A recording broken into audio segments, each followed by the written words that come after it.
What up, everybody? It's the Well Spoken Token coming at you again with another episode. Y'all bring it ready for the yap. I'm yapping today. I don't give a damn. Fuck it. I intro yapping. Give a flying fuck. Big yapping. Yeah, immediate cursing, all that good stuff. Demonetization. That's the type monetized. That's the type of that's the type of shit you are. No, we was monetized for a solid little minute. That was a hot, beautiful second. We made $8 on YouTube. Yellow Brick Road was looking fantastic. I was like, oh yeah, man, we're going right to the Emerald City. Where the bag is, man. I'm trying to hang out with the Munchkins. Can you say Munchkins on? Yeah, I guess so. Let me holler at other C-list rap niggas. Hey, this nigga still ad-libbing. That's fantastic. So glad that you clicked on the video today. Thank you so much for opening the pod or whatever pod spaces you were viewing in. If that's Spotify, I don't think Google Podcasts is a thing. Rest in peace, Google Podcasts, man. Y'all just giving up. Just said, fuck it, Spotify's got to move. Apple Music, wherever the fuck you click that there. Thank you so much for checking it out today. I feel good. I'm happy to be here. You know, as always, I've got my brother with me. Shout out him for the ad-libs, man. What you want to say to the folks, man? Shake, say what's up to the people. How are y'all? What's up? I'm here. I chose violence today. Yeah, he did. He said, "Fuck my energy." I'm prepping for World War III. They got about to go. They sent me over. I'm prepping. I gotta make sure. I hope they let my family in the bunkers. Hey, look, man, just put the call in, man. I'm telling you, I'm being whatever bucket is like. Hey, look, man. That nigga. No, hold on. Whoa, what the fuck? I didn't better off saying petty officer, nigga. What the fuck? Oops, I don't know. Damn. So much for an easy edit. Hey man, right off the top, I'm always gonna get it up. That's the type of time we're on today. Thank you so much for that beautiful intro, my nigga. Hey man, you sipping mugs? What you sipping on now? Man? After learning that late night hosts don't drink coffee out the mugs, I was like, from now on camera, liquor out the mugs. Only mugs. Yeah, we're giving up the sauce. You'll never see me drinking liquor out of fucking regular class cup, whatever, ever again. Yeah, you can not never on camera. Not a plastic cup, not a fucking plastic Dollar General cup that costs. What that nigga Big Mo say? Ooh, what's in that cup? Purple stuff. Yeah, purple stuff. It's Canada Dry, y'all. Look, see, I told y'all. I swear to God. That also, was Canada Dry. Sponsored by this beautiful stuff in here. I swear to God, it's not pee. It's mead, actually. Made from honeybees. It's fantastic. Niggas that make mead. Yeah, actually, I got a couple of friends. It's like a mead war going on amongst my friends right now. So we got. All right, is it mead or is it hooch? Because I was hooching. Nah, I can't. Nah, man, finish it. Go ahead. I can't because I'm still in. Oh, yeah. No, man, it's completely legal to make your own personal batch stuff, try stuff, let your friends, give it a shot, things to that degree, as long as it falls between certain parameters, all that shit. They're following all the rules and shit. Dylan Sprouse makes mead. Yeah, but shout out my friends. Yeah, they're going through a mead war right now. I got one homie, right? He says he has issues completing tasks, things to that degree as far as his life career goals. He's had 32 different hobbies, and one of them just recently became making mead. He's got endless amounts of time, all sorts of effort and money to be spent. And then we got another homie who's in his middle ages, going through a small midlife crisis, and he is also got a abundant amount of time. And we had been trying my other homies mead and wondering why we were getting tore from the floor up. I'm talking about in the bathtub, sleep, I'm talking about like, hey man, I don't think I should drive home. Go ahead, call me the Uber. No, there's no Ubers here. No, that's Uber, crazy. Can I get a lift? No? Oh, that's wild. Maybe your homie to take you home. Yeah, exactly. That's exactly what I had to do. So yeah, no, the other homie said I can do that shit just like you can or better, man. And so now I got endless supplies of random meads and shit. Yeah. I'm really careful with this stuff, man. Y'all be careful out there. Let me see it again, man. Shit, if you don't give that nigga all that free promo. Got whole homies to be rapping. You don't promo them niggas at all, but your whole we post them on the stories and things like that. They have access to socials and shit. Y'all get the promo that y'all can. That is true. We don't promo the friends and their hobbies. That's fair. Yeah, because they got hobbies. There's so many niggas that make trinkets. Shout out y'all, trinket makers. Shout out to the trinkers, crocheters, fucking wood refinishers, leather workers. I won't. No sir. Mm-mm. No, we're not going down the list. I thought we were shouting out homies with hobbies. Homies with hobby section. Don't fuck with the crochet gang. Crochet gang will fuck you up. Crochet 12 knots right up to it. Yeah, nigga, what? Yeah, what? Nigga, what? Remind you anything? That'd be fucking wild. Crocheted noose is crazy. Yeah, well, anyway. Oh shit. Nah, I man, had how you feel? I had a great segue right there, but I'm like, all right, how on topic are we trying to be today? That's the fun part. It's got to be all kill it, don't feel it for the most part. Unit friendly shifter, whatever the fuck. Unit friendly, whatever. Radio friendly unit shifter, whatever. Yes, radio exactly. friendly unit shifter. Yes, indeed. That we've been away for a while. We're trying out new scheduling situation. Daddy. Stop lying to them niggas. Stop lying to them niggas. I'm not lying. Ain't nobody trying no new schedule, nigga. We don't have one. Just give a fuck. Hey, it is what it is. We ain't got one. Enjoy your fucking life, nigga. I have been, man. You know what? Hey, quick question, man. Actually, you probably haven't had time to watch TV. A great deal of my life is spent, if I'm not listening to Gracie's Corner or fucking reading a book with Lil Man or some shit like that, I'm watching TV with Lil Nigga, man. I'm watching TV that gives me time to bullshit with him, check all his little nooks and crannies because he's fucking distracted. And I told you I was watching Fairy Tail. We finished that fucking Fairy Tail 100 Years Quest. Is not out yet. So I had to find something else in the interim. I was like, what's got tons of fucking seasons, absolute crazy animation, is something that I enjoyed myself. And then why does it have to be absolute crazy animation? It doesn't necessarily have to be absolute crazy. What I mean by absolute crazy animation, he's a baby. Like, it needs to be bright. It needs bright. It needs colorful, and every now and then it needs a little bit of action. Niggas yelling, that kind of stuff, right? If it's not music, then it's got to be niggas yelling and doing shit. So either way, so I was like, fuck it, Digimon. And then I went looking, I checked Hulu all over the place. I was like, okay, well, we got a good chunk of the seasons all the way to season 4. And then I was like, there's another season 1. I was like, what the fuck you mean? It came out in 2020. Did I miss this shit? Is this Adventure Try? Not Digimon Try or what? No, like Digimon Try was a different series. Yeah, totally. I watched Try, but Try came out in like 2017. Exactly, that's what I'm thinking. But no, this is 2020 Digimon Adventure. Like, it's basically a new telling of like Digimon Adventure season 1. Like, Digimon season 1 Adventure, and then motherfuckers. I mean, I stepped into it. I was like, okay, well, you know what? Let's see what's happening. What they update? Like, is it new animation? This is gonna be incredible. Oh shit! Something just dawned on me. Keep going.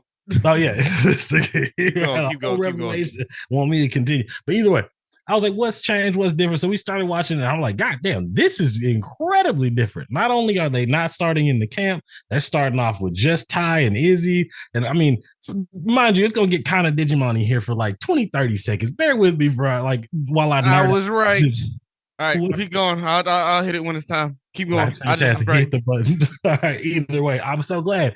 Right against me or right against somebody else? Because I was right, just in general. Just all right, cool. I'm so glad that you were right. I hate keep moving, nigga. We winning, nigga. We really in here eating.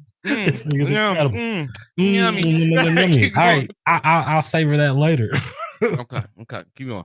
Yeah, they're starting off with, like I said, they're starting off very different in actual Japan rather than just random camp that they went to. All the Digidestined end up meeting up down the line. Matt has been in the digital world for way longer than everybody else. That's on brand.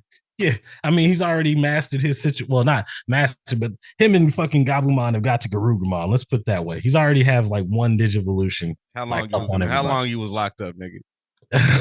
How long you was locked up? You just on champion? He was in there. How long you was locked up? Hey, look, they say that, like, and I'm already at his back. I don't think going to champion is a feat, by the way, but go on. Nah, man, but here's the deal, man. In this series is very different because within the first 3 episodes, right, you see Omnimon. All right. Do you remember when Omnimon debuted? Yeah, in the movie. Yeah, in the motherfucking right movie. after Angela Anaconda. I'm joking. Which is basically towards the end of the first series. That's been like at least 40, 50 episodes. Omnimon technically is like a pre. So, do you remember the movie? Yes, I do remember the movie. Okay, like so you know that the movie is technically a prequel. Yeah, technically, but at the same time, everybody's already. The American movie is technically a prequel. Yeah, because I'm about to say everybody's already got access to these things, like access to their fucking evolutions and things to that degree. So I'm like, we're getting War Greymon and Metal Garurumon, so we already kind of, the reason that we get this information is because we already had it prior to, because we watched all this motherfucking episodes of the original series, right? Mm-hmm. In this new series, like Digivolution is an entirely different setup, right? It's not like, because the way they set it up in the original, you've got like regular evolution, right? You go through fucking from fucking rookie all the way to mega, right?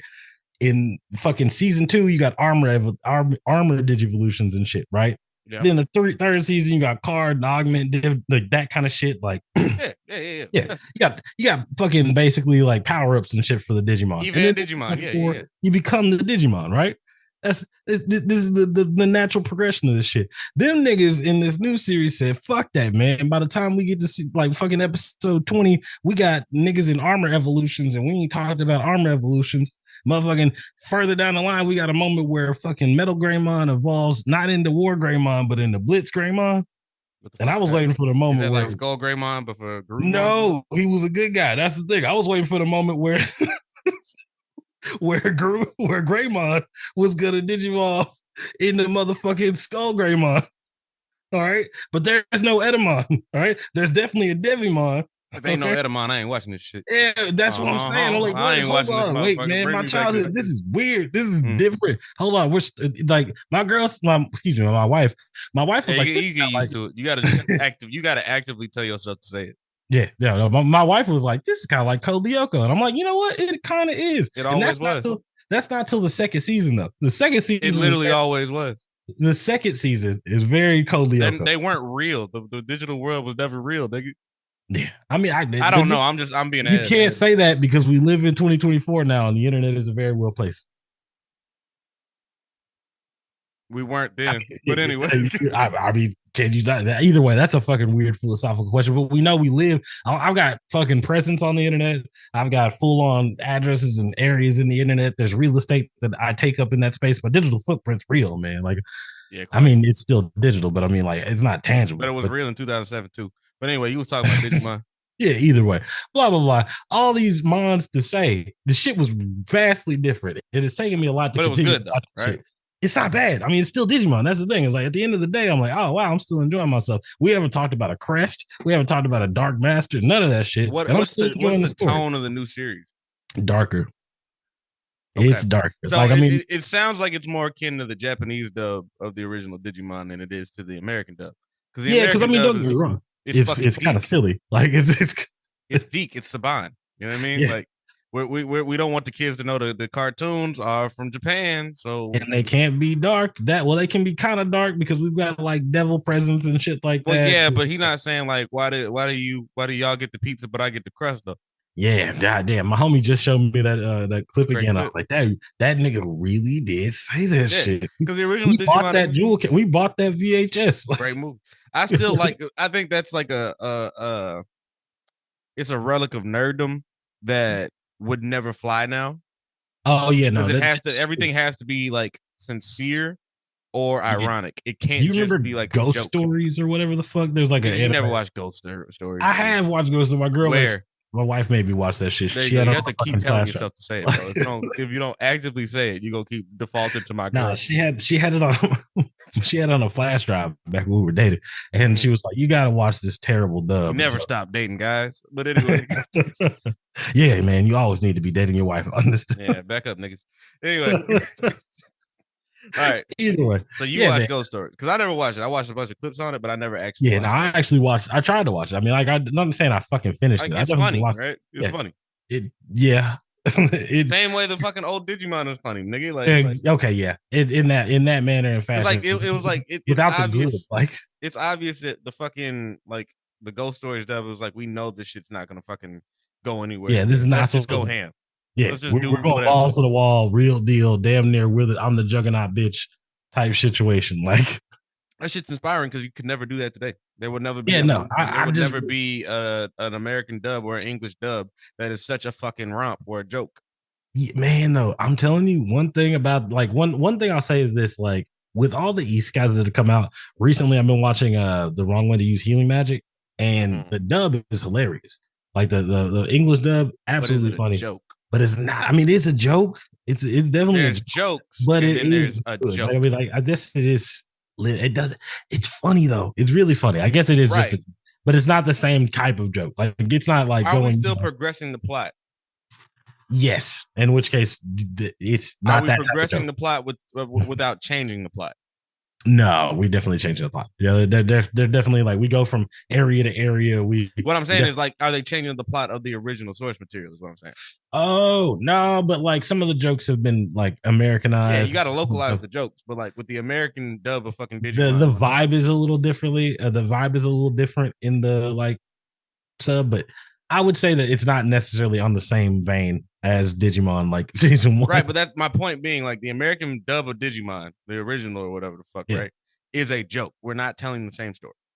No, we have these moments where it was like, hey, look, we don't know exactly what the original intention for this scene was, so let's play it like a joke. Yeah, exactly. Yeah. Like, you know, like when we didn't try with localization, we just made a fucking slapstick cartoon. Yeah, and that There's was nothing it. wrong with that. I was eating that shit up. We're never going to do that again. That's dead. You can't do it anymore. Yeah, I mean, because somebody out there is like, hey, look, I have access to this. Why are you taking my content and turning it into this? What? Like, I mean, I'm saying with the access to the internet and shit like that, if you took somebody's old shit, right, that person might very well have what old shit are you talking about? Because, like, once again, anybody's Ghost Stories is the official American dub. Yes. That joke is the actual thing. Juggernaut bitch is not the actual dub. No, that is a completely that is a funny dub. Like that's a fan dub. Fan dub. It's like I arguably parody. No, it's definitely a parody. We were calling them parodies it's a parody. At the time. I'm gonna keep calling them parodies. It's a parody. Like, yeah. We're eerily close to them niggas, by the way. Yeah. But shout out. Oh my god, I want hey, my way. No. Wait. Okay. No, not right now. Nigga, no. You are not in any capacity to even ask for that. Right Sometimes now. I just bring cake, and I don't know when. Does it? Hey, is it time for cake? Is it time for cake? I brought the cake. Anybody want some? I know. Hey man, what lunchtime? It would be such a bad idea for you to try to talk to the niggas right now. It would be great. Man. It would be fantastic, but it would just be. I would love it, man. It would be so great. But either way, I'm not gonna suck anybody's dick today. I swear to God. Swear, guys. I'm not gonna suck any dicks, guys. Keep them away from me. I'm not sucking no dicks. Hey, when I leave, don't you suck their dicks. Yeah, all right. What was I supposed to not do? something suck their dicks. Hey man, yes. Hey, don't jerk off to this picture. R.I.P. R.I.P. to a fantastic comedy troupe. But shout out to that nigga, man, because he is doing fucking big things, dog. Who was that nigga? Fucking Childish Gambino, bro. Y'all see? You talk about Childish Gambino before you talk about Childish Zeno? Oh, excuse me, Childish Gambino. My bad.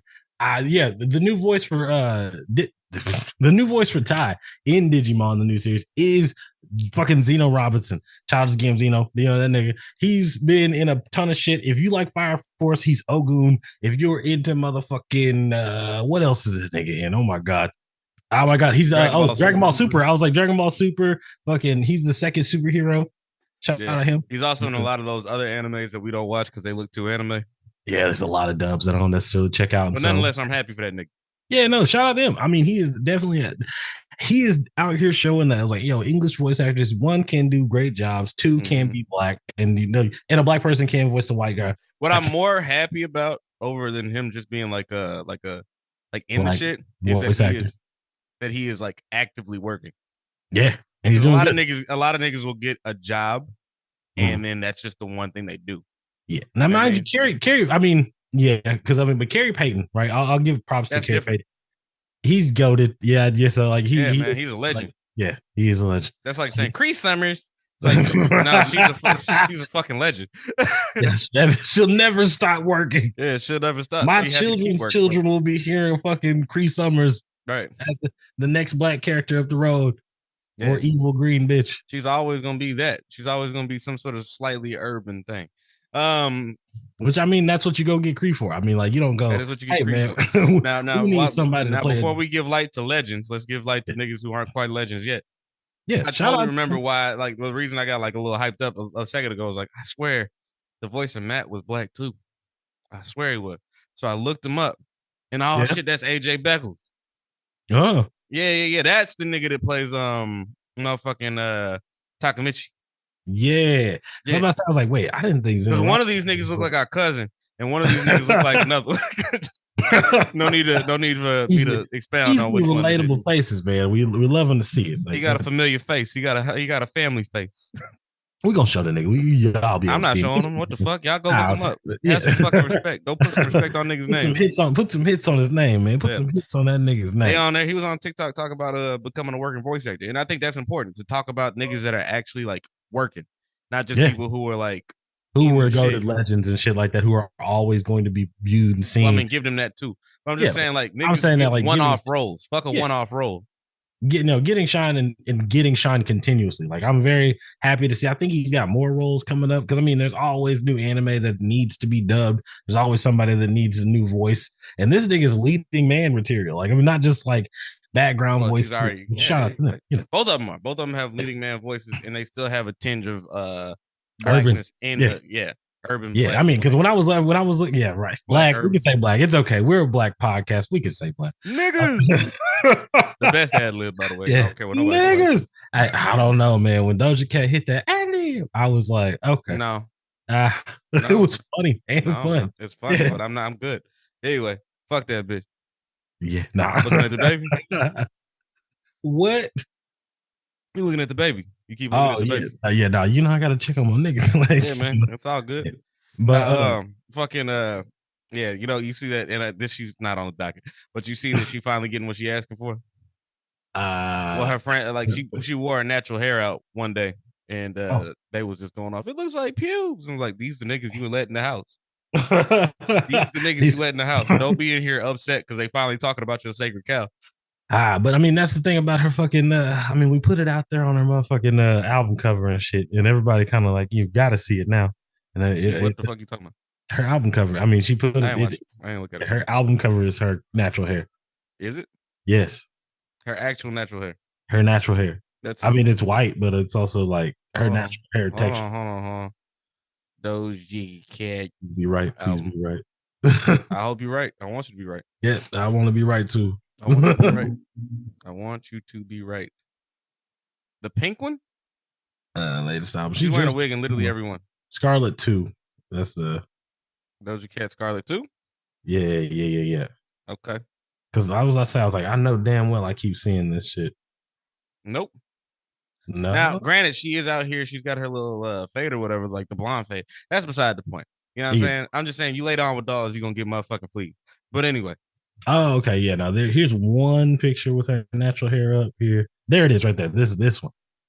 I can't. This is a give me a second.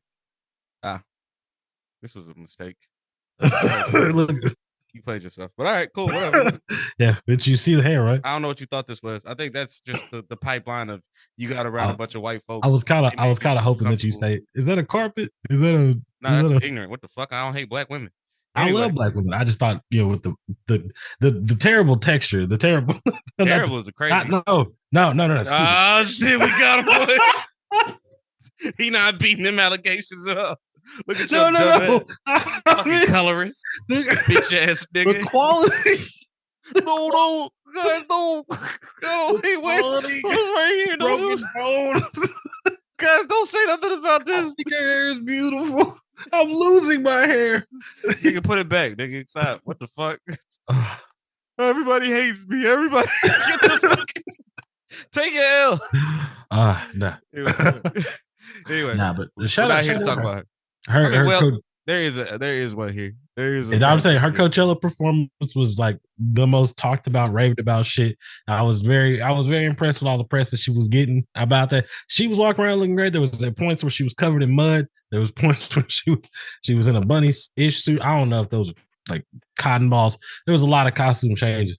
She did pretty good. She she brought out 21 Savage and did that song where she was like, Ali, like, something I would do. She don't get no love from me, but I feel you. I mean, I get it, man. I know that the days of fucking she's talented and things like that really fuck with you, but my wife loves her. Hey, man, so, good for y'all. If y'all like her, y'all like her. I like some of this. Disrespectful is a fucking jam. Anderson .Paak needs to fucking feature on that bitch. It's incredible. That's a funky ass song. It's a great song. Get your money, sis. You know what I wasn't impressed with? I was not impressed with the impromptu performance. I mean, the impromptu performance by my nigga Childish Gambino, who we were just mentioning, by the way, is returning. Super excited about that shit. Very ready for the album and shit like that. Stupid yeah, ass yeah, fantastic. Ad libs for podcasts. Why don't we have them? Like, all right, cool. I mean, fuck a soundboard, man. You got another person there. Ad lib. What the fuck? Be a team player. Fucking shit. But nah, I was not impressed with the fucking performance. Why? Because I don't think when anybody asks Donald Glover to do shit impromptu, when they just bring him out of nowhere, I don't think he comes with the same energy that he does when approaching his own performances and own shows. Like, one, I don't think he was dressed to come on stage or ready to come on stage when Tyler asked that nigga to come on stage, but he came out anyway, right? All right. What song was he singing? I really don't know. I only saw the clip. I wasn't at Coachella. Maybe it was a vibe. Maybe it was incredible and the clip was crazy. All right. The dancing was fun. Hey, look, man, him and Tyler popping pussy and shit like that on stage is great. It's pronounced bussy. Oh, excuse me. Popping pussy on stage is great.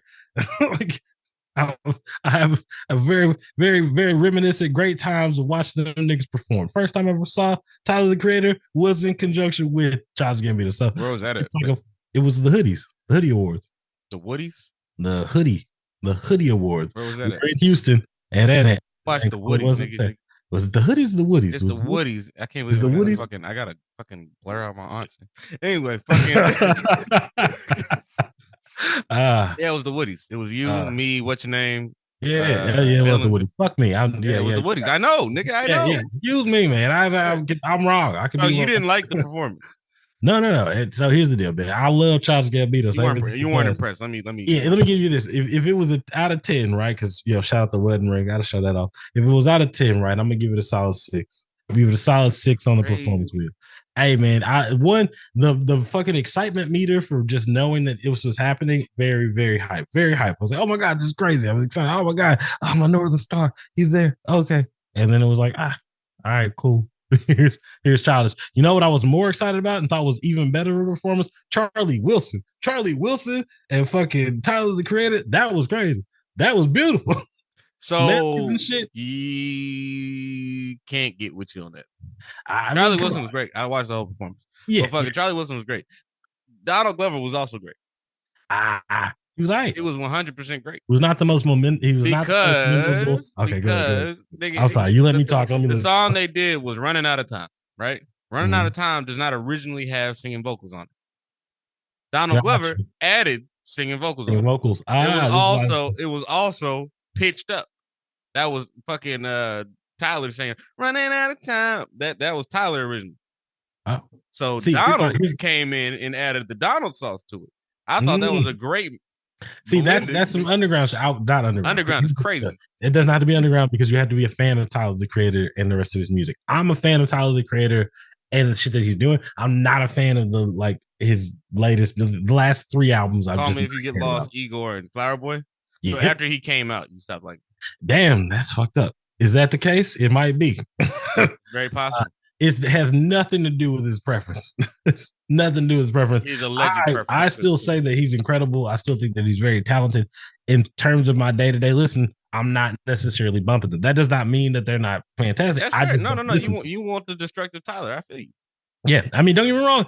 Fucking, I have standout songs from these albums that are bangers. That are incredible. That still certified to me as I like Tyler. I just not super into. Sometimes you can just like the idea of somebody more than you like. I think that Lil Wayne collab was me.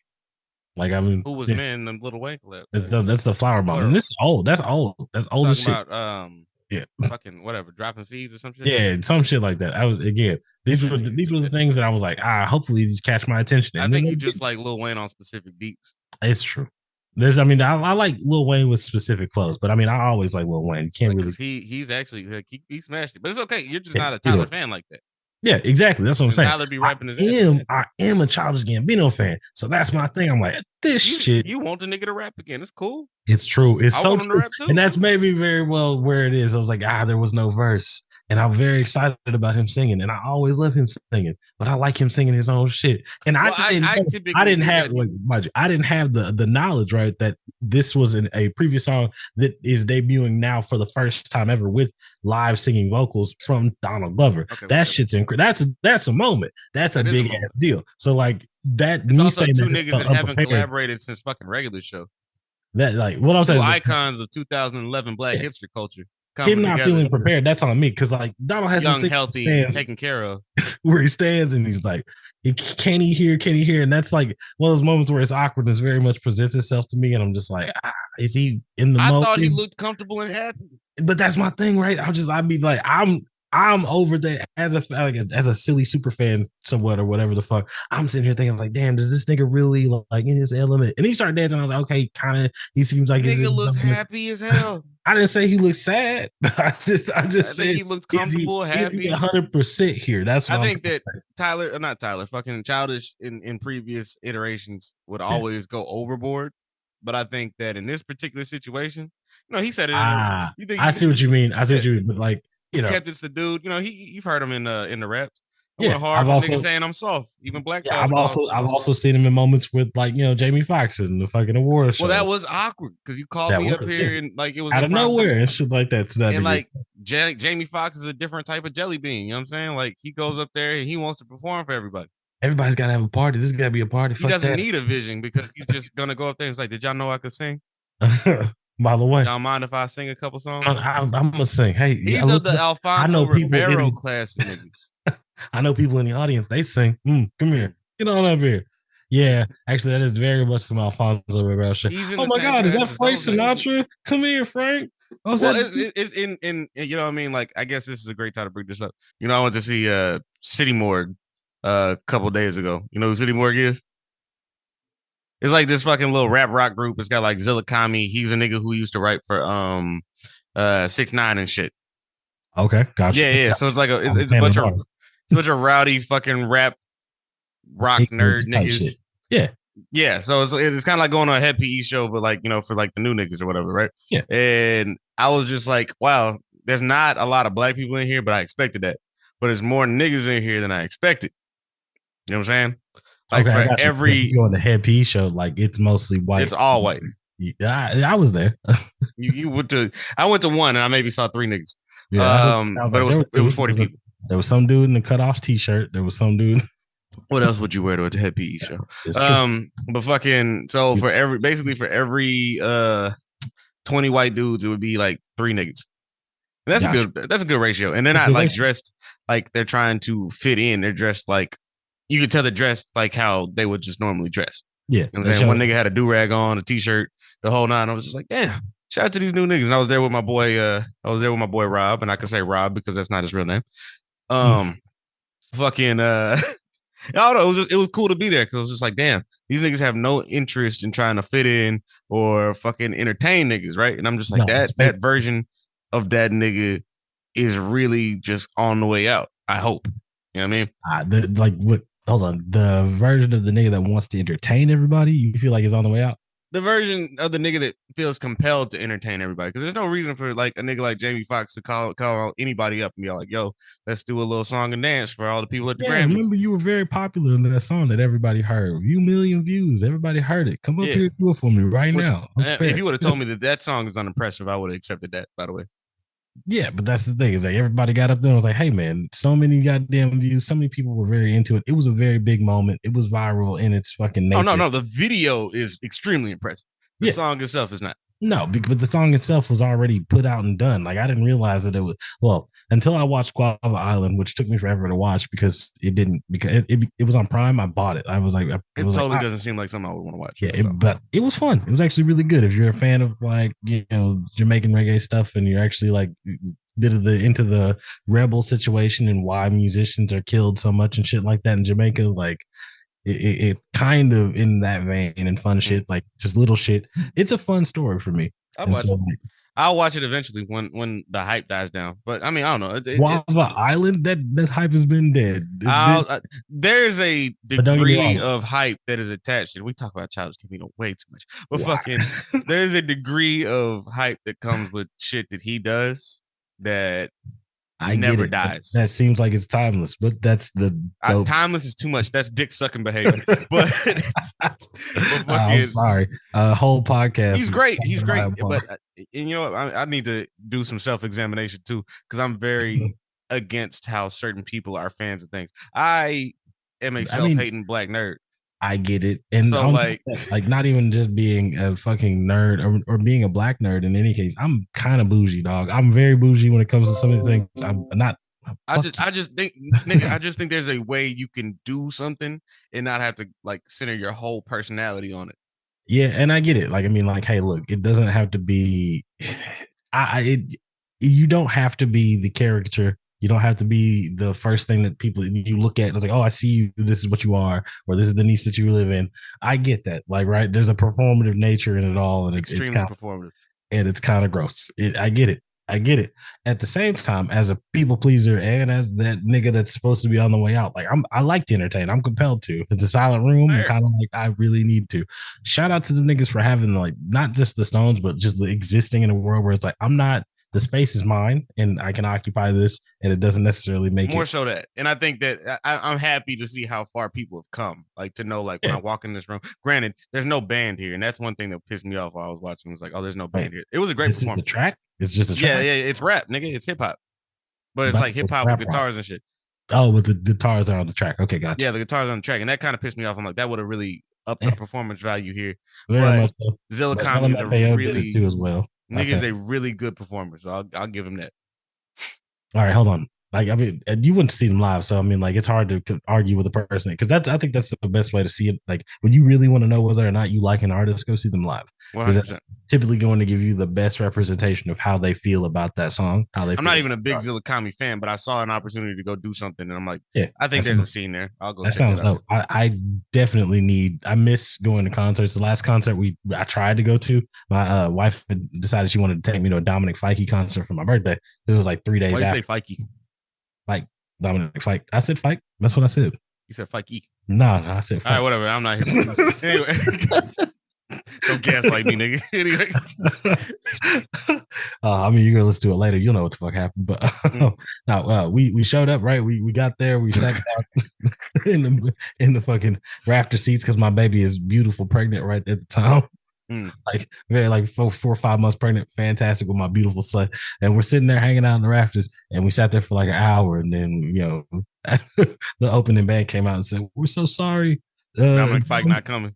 Dom said, "No, he was upstairs. We were looking in there's little view areas that you can see a little bit in the green room, so you can see." Watch him be a bitch. I watched a lot of that shit. He was like, he's got a really bad cold. I mean, not like he didn't say that. They didn't say that. It's short hat. He's not Jamaican. Really sick. His throat is just vicious, whoop-de woo. And so he says he's sorry he can't perform. Everybody's getting refunds, and we hope to see you at Houston show or something. And that's then, so far, Dominic. Yeah, and then he literally went to Houston the next day and performed. Great looking show. He probably looked out there and was like, "I'm not fucking with this crowd. This crowd look whack." That's crazy. Is that a pregnant bitch up there? That's crazy. That's nuts. I can't do this. Tell him I'm sick. Fuck Dallas. Cough, cough. Please get me out of here. Cough, cough. Take me to the hotel. Yeah, I can't even because if I come out, they're gonna freak out and they're gonna boo me, and I can't do that. I think it would have been good. I always wanted to see him. I think he's like a really good performer. Yeah, I think that was gonna be incredible. He was touring like slightly new stuff. New album, by the way, that came not new album. It came out last year, but I was actually the one with Ant Pile and shit on it. Yeah, Weezer as well. Weezer actually made it like a fucking feature. Good for him. He's made a great he's done a great job like actually crossing over. Like he actually like gets regarded as like a rock nigga. And that's good. I'm glad for him. He's half black, half Filipino. Yeah, he's a talented guitarist. He's a good lyricist. I mean, like shout out to him. I actually fuck with him very hard. When he's singing, he's a great lyricist. I don't think he's a good lyricist. But that's totally well, different. I was not here for the raps, really. I was Indeed. Yeah. What else you got on your docket, nigga? Yeah, no, we got plenty. I was sorry, I was just lost in the Dominic Fike. I was hoping that we'd go to I'm trying to remember I'm trying to segue off your segues. And I got you. I'm just saying, I'm hoping that's why we pre-pro. You read yours, I read mine. Yeah. I'm hoping to go to concert, so that's been my shit, man. But I hate to actually bring it up, but like we segued off of Tyler the Creator a bit because when you get talking about live music, that's just how that shit rock. It just rolls and rolls and rolls. Get it, rock, roll. I get it. No, you said it. You sliced it up real nice. All right. So yeah, but nah, man. Tyler the Creator actually also, besides his fantastic. This is a segue. All right, go ahead. Besides his fantastic performance, was also all over the interwebs. You know what I would have did for this segue? You know what I would have did? Yeah, now tell me what you I would have did Euphoria. I Ah, would have looped Euphoria into Gay Jerrod. got you. I see where that was going. That would have been a great segue. I would have looped HBO. Does Euphoria come on HBO? It does. It's Okay, great. I would have looped HBO to Jerrod and then met it Tyler the Creator. But voila. Forget I said anything. It's okay. I took Childish Gambino's man performance with Tyler the Creator, and that would have been a great segue, but I fucked it up when I talked about Zillakami. But I thought you was gonna do that and flip it into Vince Staples. No, I want to segue out of Gay Jerrod. Before I mention my favorite parts are the middle parts where I'm like, all right, then we go do this. Yeah. Then you go do that. And that's when we get the little. Yeah, call the plays, bro. Call the plays. Yeah. All right. Hey, look, I love the locker room huddle movement to the movies, right? Just watch the movie.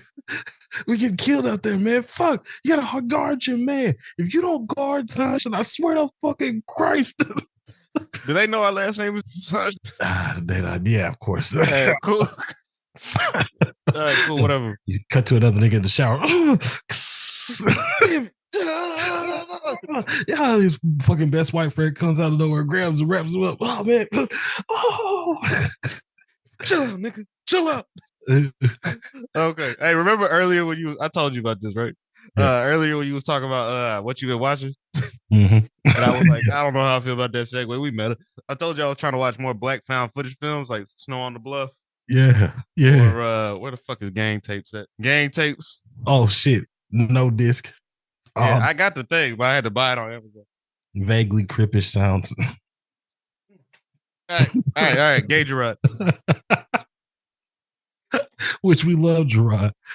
He was your North Star for a very long time. Do I fuck with Jerrod anymore? Only time will tell. Let's find out. It's very difficult, but I mean, like, the show is funny. It is funny, but it is goddamn. It's rough. It's like what's funny about the show? Fuck him. All right, Jerrod. All right, up front, I'm not fucking with Jerrod. I'm not fucking with you, Jerrod. Wait, so you didn't like what the fuck was it? I'm not fucking with you, Jerrod. Was Rithella? Was that the name of the one? Nathaniel was fine. I didn't mind Nathaniel. So that means we both understand that Jerrod is still funny. Was Nathaniel funny? Nathaniel was funny to a degree. Nah, it was not laugh out. It was humorous. But was that shit funny? Hell no. Nah. The nigga was never. If you look at the levels, the nigga's always been a little funny, man. He's always been a little funny. This rant is brought to you by Hennessy. He's a little funny. Either way, man. Like Jerrod Carmichael, for those of you who don't know, right? Go ahead and introduce how this relates to Tyler the Creator. I cannot wait. But either way, actually, let's segue that. Tyler the Creator has been all over the internet in the past in a clip related to Jerrod Carmichael. Who's Jerrod Carmichael? He's a fantastic stand-up comedian who does decent work, had multiple specials, and just recently got a show on HBO Max. But I mean, either way, on HBO. And that show is very much like the Truman Show, very much like Curb Your Enthusiasm, where we're supposed to be looking at that nigga's real life to a degree. It's edited, but it's also like camera placement and then just kind of live life and things to that degree. There's a whole crew. They come to his crib and they film him doing stuff from time to time. And he looks at them niggas from time to time and be like, hey, edit this out, yada, yada. Either way. But it's a whole lot of him in his what seems to be apartment that he has in New York. That segues between him and stand-up. And then, it's stand-up about, you niggas working out material. It's just about his day-to-day life. He's like, how this day progressed and then how he took that and tried to make it funny in a stand-up situation. And I mean, I like the way the show is constructed. It's beautifully shot, even though it's like fucking hidden camera type shit. It's just literally like, either way, Jerrod Carmichael had a whole show. It's on HBO. There we go. And Tyler the Creator was one of the first like actual like guest spots on this motherfucker. And the whole time, the whole first episode is about Jerrod like, hey man, I texted my best friend Tyler the Creator. We've known each other for a couple of years. And over the time of our friendship, I realized I developed feelings for him. So then I hit him up and I told him, I was like, hey man, I got feelings for you. I don't know what to do with that. I think we should have a conversation. And then he got back from Tyler, stupid bitch. And then it just kind of like moved on from there. And he felt really awkward and weird about it. And Tyler thought it was all good. And then they've been really distant. They don't really talk or hang out with each other or shit like that. So Jerrod, Jerrod is very sensitive about that situation. And he is lamenting. Because I didn't want to say his gay ass is crying about Tyler the Creator while also getting out on a gay ass is crazy. But I know, man. I really didn't want to say it. That's why I know homophobia is still so natural to certain people. Is he gay? Myself included. Is he gay? I love the gays. Shout out to the gays. If I would have said his black ass, we could still say and his black ass was lamenting. Let's not make it about his fucking sexuality. I just think, once again, I think as a millennial of a certain age, I think that homophobia is just naturally ingrained in us. And I get it. Like, man, the terms and shit like that are Which one sounds better? That's stupid or that's gay? No, I didn't say that. You fuck you. Fuck you. All right. No, but I don't. You know, I'll actually participate in that. But I participate in fun. I don't participate in real homophobia. Yeah, where you're actively against the lifestyle of gay people. Exactly. I participate in that silly gamer shit from way back in Xbox Live, where you kiss your buddy and then you tell everybody that was silly and he's gay. Yeah, real gay shit. Yeah, you know what I'm saying? When you tell the nigga like you want to throat punch his asshole or some shit, whatever. Yeah, punch. That's what the white people say. Yeah. Hey man, all right, busting your balls. You gave him his flowers. Yeah, Jerrod. Yeah, he's got Jerrod. Yeah, that nigga's got plenty of fucking flowers. I mean, it's been pretty much super talked about this whole time. It's almost as talked about as the Cat Williams situation. Like, it's been pretty fun. But either way, the response of Tyler the Creator to Jerrod was what like clipped out so damn much, because they ended up having a conversation, which was great. Tyler orders food. They have a whole thing, and Jerrod never really gets a full answer to that situation, other than like, and he didn't deserve one. I don't really fuck with you like that. Like, I don't really have a thing. All right, you done giving that nigga his fucking flowers? Yeah. I like Jerrod. Jerrod is a very talented nigga. He was one of my favorites for years. Shout out to currently not one of my favorites. I'm not fucking with Jerrod right now because of the gay. Nah, I don't care if he's gay or not. Sorry, I had to make it. I had to at least. Of course, but nah. All right, look. I try really hard to avoid being self-indulgent. Okay. Because I think that self-indulgent shit it's not good for audiences. Sometimes it's not good for yourself, but it's really not good for you either. Yeah. Right. You start doing too much self-indulgent shit. Like, say you want to get up here and start doing, like, you know, in the beginning when we did the podcast and you was just doing it on the phone, there was a point in time where that shit was just self-indulgent. Yeah. You know what I'm saying? And then my teacher, and you just assume that people, you know what I mean? Just the act of making art in general is self-indulgent. You know what I'm saying? You want people to be like, oh, I fuck with that. I like that. Yeah. You know what I mean? Exactly. And I think that's healthy. You know what I mean? But there's a degree of like, hey, I want people to appreciate what I've done. I want people other than like, hey, I want the admiration, and I don't care what I have to do to get that admiration. Right. Like, so you know what I'm saying? On like, top of that, like sometimes it's like I need to hear myself talk.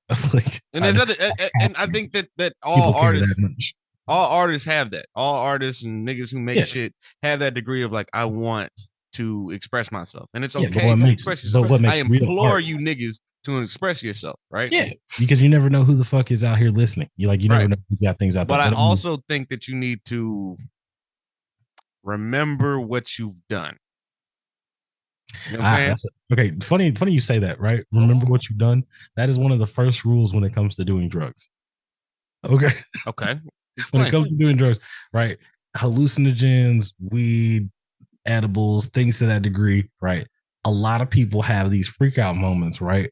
Because it's been time. Like, if you take edibles, right, the release is not immediate always, right? Sometimes when you smoke, you don't immediately feel high, right?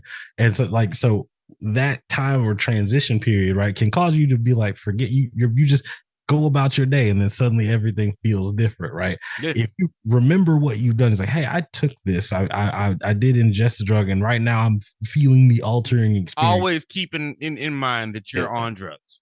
Yeah, hey, look, you're on drugs right now, And that's okay. And that's going to save you from freaking the fuck out. Yeah, it's going to save you from crashing the fuck out. Indeed. Now, this show, from what I've seen, is just this nigga crashing out. It is pretty rough. And then you call that shit a reality show.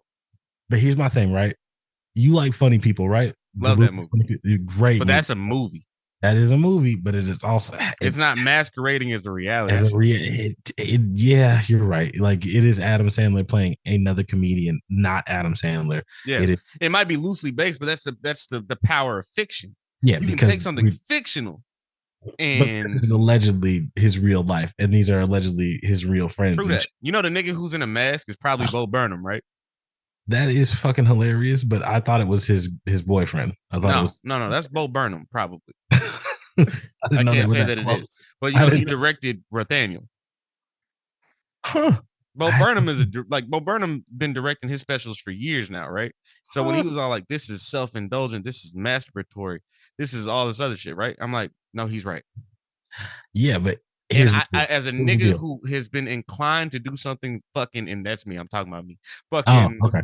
As a nigga who has been inclined to do shit that is self-indulgent and overly thoughtful, blah blah, not overly thoughtful, but overly masturbatory, that kind of thing, like overly self-centered, just to be like, look at me and how fucking great I am. This is fantastic. I'm sorry, or the vice versa. Because some people are very self-indulgent with their pain. It's like, oh, look at me, I'm the worst. Yeah, right. Because that's if when put in that vein, like, it's kind of like, oh, okay, I can see how this could be viewed as that. Because that's the first episode. Like I said, he has the whole thing with Tyler, and it's like, okay, we feel kind of bad for you. That kind of sucks. But you're also I don't feel bad for that. Well, what I'm saying is, you're also cheating on your boyfriend. You're also I don't think he had a boyfriend at the time. No, they were dating. They talked about it, like, the first thing, and then the second episode is all about, like, him cheating and, like, going to therapy for his boyfriend, and, like, as soon as his boyfriend leaves, he's fucking everybody. You know, it's that's the whole second episode about, like, him going to sex therapy and things. Like, he went to multiple sex therapists, compiled the footage, like, not the whole session, but fair. It's you're being raw and. I hate to bring this up again. I feel like I've brought this up before, I'm gonna give it to you with no trivia. We like cocaine straight from Bolivia. What song is this? That's You God. That's a woo. Anyway, Wu-Tang. Fucking all right. So the best two things. Let me get to the point, right?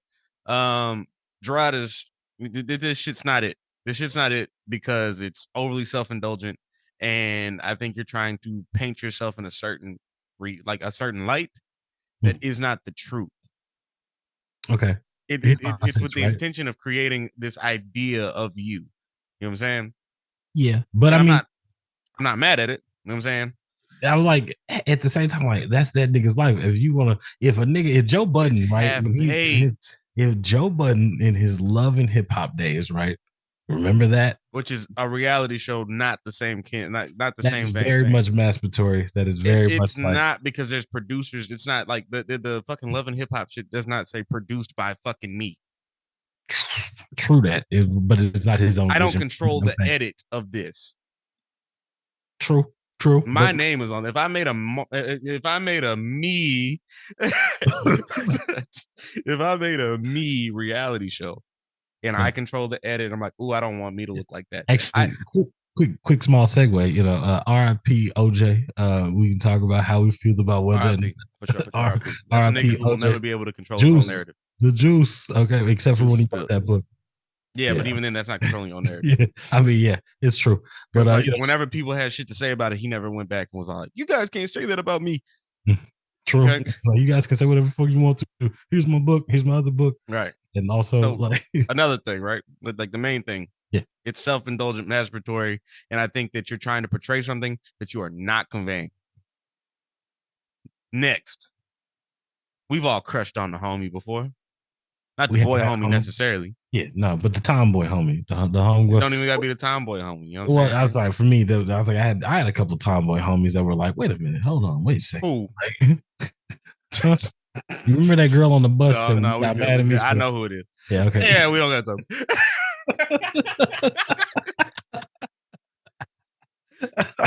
You motherfucker! You sick bitch! You bitch! Thank God we're How both could you married do now. this? Okay, that's funny as Speaking of hell. homies is crazy. All right, but you know what I mean? We've all had a crush on the homie.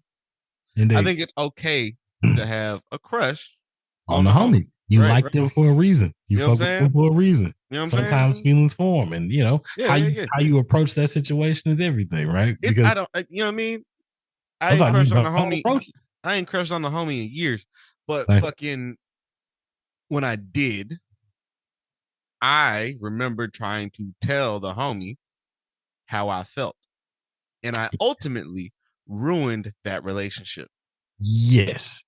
Because that's what happens when you tell the homie how you feel. When you tell the homie that, hey man, however you've been feeling, right? that's that's not me, right? I've actually had Well, now the homie has to be put in a position to fucking reject you. yeah, or the homie has to actually think about how they feel about you outside of this That friend. don't happen. Because the homie was over here enjoying their fucking life, minding their fucking business. Yeah, And but here now come they have you with your new dumbass feelings. Because now what you're trying to do is like tell them, and you want that hero's fucking response. Oh, I've always felt this way about you too. I felt this yeah, for man. Oh my God, it's been so long. I'm so I glad you brought can't this believe up. it. Let's just try it out, and then ultimately either it It works doesn't or work. don't. And if it don't work, then the friendship doesn't always like 98.9%. Yeah, but you flipped the homie I situation. have. I I've have got a never lot. flipped the homie situation. I've got a couple of those, and my wife hates them. Shout out to them. I've never been able to flip the homie thing. The only time I've ever been successful is when I was upfront about how I felt. You know what I'm saying? I get you. You I don't like rejection, so typically when I approach a situation, it's a I'm no. a uncomfortable. I'm a uncomfort. I'm a discomfort them into fucking with me. Uh, And then they get so used to this comfort that they don't leave. they don't leave. Oh shit, man. Hey, he is really here. Yeah. Wow, he's such a good friend. I would have, you know what I mean?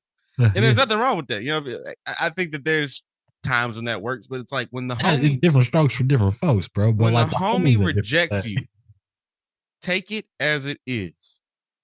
Yeah, yeah. And that's the thing, man. Like letting that go, right? And allowing that situation to kind of continue and not like living in this world where it's like this rejection is just the end all be. Oh my God, how am I supposed to face them the same way you did before you told them, Right. dog? Just let's like, and that's why I'm just like with Tyler's response, right? Hi, you stupid bitch. At the same time, there's too many books about like, man, sad news to your friend, like, oh, my dad is sick, or oh, this and that. Like, it made me feel weird to have to talk to that person about that. So we fell out for a while, and then we started talking again over some silly joke. You remember that classic trope? Something happens, they split up. Okay, I know what you're talking about. Yeah, Yeah. I don't think that's that. I think that Tyler was trying to let no, this nigga definitely down. not. This nigga was trying to let this nigga down in the best way possible. Because I don't think Tyler really gay. I mean, I think that I think he was. I don't care what his sexuality is on top of that. Yeah, But fucking nigga came out there, said his little shit, said hi, you stupid bitch. And he went so far left that there should be no question. that You don't have to talk about your feelings. Yeah, ever. But at the same time, he did bring up the like during the conversation, he was like, I wasn't aware that that one sentence was going to cause so much like you let it happen down the line. And I'm like, hey, you didn't necessarily like how you stupid bitch doesn't address anything like that, right? But Jerrod, being as friendly as he has been with you for all this time, should probably interpret this the way you meant it. It seems exactly like it's on brand. Like that's the relationship y'all got. That seems like on brand Tyler, but I don't know Tyler behind the scenes. I don't know Tyler's. Well, that nigga showed you because, like, if a nigga would have told, like, if any of the people that have ever tried to hit me with the DTR, the define the relationship, fucking conversation. Anyway, shout out to marriage, nigga. We ain't got to do that. But when somebody want to hit you with the DTR and they pull you to the side and they start like hitting you with the fucking. So what are we doing, et cetera, et cetera? How are we gonna do this? What do we got going on? Which typically I'm like, well, hell, I thought we were just chilling. It's what you told me you wanted in the first place, or right? But you just faking cool. Yeah, exactly. It's like, well, I mean, we can be what do you want to be? Like farmers, really. We are farmers. Dum, dum, dum, dum, dum, dum. Bop. No. And I'm not gonna sit up here and talk about it for too much fucking longer, but it's just like you're not gonna have me on camera trying to corner me into admitting feelings I don't have. Yeah, but I What I mean, told you the first time is exactly what the case is. yeah, and I don't think I don't know if Jerrod expected that to end in a different manner, or Yeah, maybe he he did. more closure. I mean, Yeah, he did. obviously expected it to end a little bit differently, maybe a little more of conversation. I But watched a nigga crash out. I watched Tyler step up at one point and say, "I got to fart," and stepped outside and farted And he right farted, next yeah. to the PA. And he would have did that anywhere. There's some dude outside It'd listening be all in. right. That's what he said. Really gonna leave me out? It'll be all right. I was like, "That's all, Brad Tyler." That That's nigga be all right. fantastic. I'm big straight. That's what that nigga said. Either way. That's a Either way. full curve. I think Full that curve. But I think watching this dude get up there and fucking embarrass himself. And I'm okay with embarrassing yourself for art. But then getting away from it and saying, like, I'm just telling my truth, guys. Every episode is me telling a bit of my truth, et cetera, et cetera. So right, there's this. I don't know if he's ever been like, I'm just telling my truth, right? But I mean, like, because you got this third episode, right, where you got this whole thing and it's centered around him being a bad friend, right? He missed he got invited to to be the best man at a homie's wedding. He fucking showed up late. He had the wrong shirt on when he showed up, and his homie hadn't talked to him since. And like, there's this ending portion where he's calling all his friends and he's having these conversations and it's clipped. I mean, of course, it's like you don't get the whole conversation, but you get the general like blurb of that conversation where the confrontation initially happens. Mm-hmm. And it's like, that's very uncomfortable to check out. Like somebody trying to patch up their friendships and shit, people trying to patch up like losses, but at the same time, like it is healthy to show. It is healthy to show, but I also think that there's movies like that. I also think that this rant is brought to you by Hennessy, but I also think that you come from that ilk. I mean, that's what here's the deal, man. You said we were on the way out, man. You said we were on the way. I appreciate, again, motherfuckers being able to just say and feel and do exactly what they want to in that moment without ever feeling like they need to observe or think about anybody else in that room and how to make them comfortable. Yeah, fair. Like outside of like general, hey, I'm not gonna run over and pull that guy's pants down. Like that's, and outside of invading their space. Fair. But I think that, and the reason I say I think you come from that ilk in the sense that like you want that brutal honesty. And I like honesty too. You know what I mean?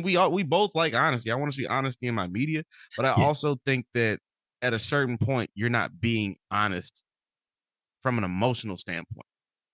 Yeah, I mean, I get it. Like motherfuckers that from a conceptual standpoint, you're not being fucking honest. Like you're telling the truth, but you're telling the truth with the intention of serving your ego. He's like, hey, look, man, look at me work through these issues. Look at me work through these things. Look at me working. Aren't I great for trying? So, like, is that why you don't like Dave? Because, like, here's the deal. Like, yes, that's 100% the reason why I don't fuck with Dave. I was like, I like the show, but at the same time, I can see if you ain't viewing it through that lens, then yeah, Dave is also very like, is this self-indulgent? Yeah, but it's like loose based. Like, and I'm not saying it's based on anything, but I think that you want a certain praise from saying this thing, and it's just not the case, bro. It's just not the fucking case. Yeah, but that's why it's viewed as fiction. You have random, right? But you're using that as an excuse to be a fuck. But is he a fuck though? Because at the end of here's the deal. At the end of the season, well, the season where Dave behaves the worst, right? Where it seems like he's the most self-indulgent, things like that. 3 or 2? Season 2. Because season 2 as well. Yes, it's season 2. Because the thing is that season 2 wraps up and ends with him and Gator performing at the MTV Awards. Right. Like, hey, we Gator a bone. Yeah, exactly. We're trying to patch things up. Which, I don't watch the show. Like, I've watched it. I mean, I'm around niggas all the time. Like, nigga, I was on deployment. What the fuck else I'm gonna do? But yeah, but season 3 is supposed to be like, all right, cool. We've come to this like tour situation and understanding like how art and my life come together when I'm doing them, cohesively. Blah blah blah blah blah. Either way, like I'm interested to see how Jerrod spends the whole season. That's my thing. It's like I'm here to see. All right, look, for the first 3 episodes. Yes, some of this might be a little self-indulgent. Yes, but leaving in the portion of the beginning. If this wasn't told from the perspective of a reality show, I would agree, and I'd be like, I can't wait to see how we flip this. But he told you that it was a reality show. It's the Jerrod Carmichael reality show, right? So if it's a reality show, right? I don't feel like there needs to be morals in a reality show. At the same time, like there's always a lesson to be learned in everything. The medium is the message, nigga. Here's the deal. I'm not gonna say that there's a lesson in something like Flavor of Love or there is not one. Fucking Rock of Love. It's entertainment. But if you look at the Curb Your Enthusiasm, some of this stuff Curb Your Enthusiasm is not a reality show. What I'm saying, it's semi real life. What's the name of that? The fucking oh my god, what's the sketch show that you like with the nigga that's fucking? I think you should 32 leave. Burgers. I want. I think you should leave. Yeah, I think you should leave. Okay. Great show, not a reality show. Yeah, but isn't it sketch show? It's a sketch reality show. I mean, okay, either way. The medium is the message, bro. And I think that if you're going up here and it's like, this is my real life, guys. This is reality. Shout out you for saying that again, because like I was watching One Love. Shout out One Love. Great movie so far. One Love, the Bob Marley movie. Bob Marley movie? Yeah, it's the Bob Marley movie. Very excited. I was waiting on that to get streaming. It's out here on streaming. You can stream it on Prime, Peacock, Tubi, Paramount. You can get on Paramount. Go watch it on Paramount. Them niggas don't pay us. Yeah, either way. I like the movie. If you were waiting on it, it's out. Go watch it. Okay. He was like, the music is the music. Don't do that. The music is the medium. The medium is the message. The music is the message. Whatever. I know what you mean. It means the same thing. Message out. Yeah, I'm just saying it's the same. Why would you not do a Jamaican accent for the Bob Marley movie? It's perfectly fine. It's like talking about Harry Potter with no British accent. The medium is the message. The music is the music is the vehicle for the message. But hey, did you know why rosters say I and I? No, why? All right, so like they don't use words like we, you, like that kind of shit. They, because there's no pronouns. Yeah, they say that it's supposed to be like inferring that we're not all one. So they say I and I. Rastafari, I and I agree. That type shit. Yeah, it's very individual. Yeah.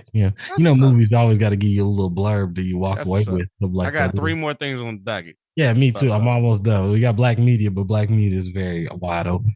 Yeah, okay, cool. Yeah. Cool. Actually, so we got One Love is Black Media, just not Jamaican media. It's British media. Yeah, it's British, but I mean, they're Black people in the video. Either way, but I love that shit. Break it down for them. But all that shit said, like, I am enjoying the watch. Well, excuse me. The watch has been interesting. Have I enjoyed it sometimes? Yes. The stand-up comedian portions are great. Charlemagne took offense to that nigga saying that he's got a white boyfriend, and every now and then in Jerrod's brain, he's like a slave boy learning to read. I get what he was trying to say here.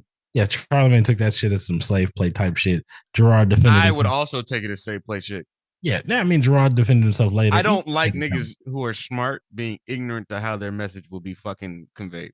At the same time, he said it was a joke. He said that joke was for me. Okay. You say something, and call it a joke.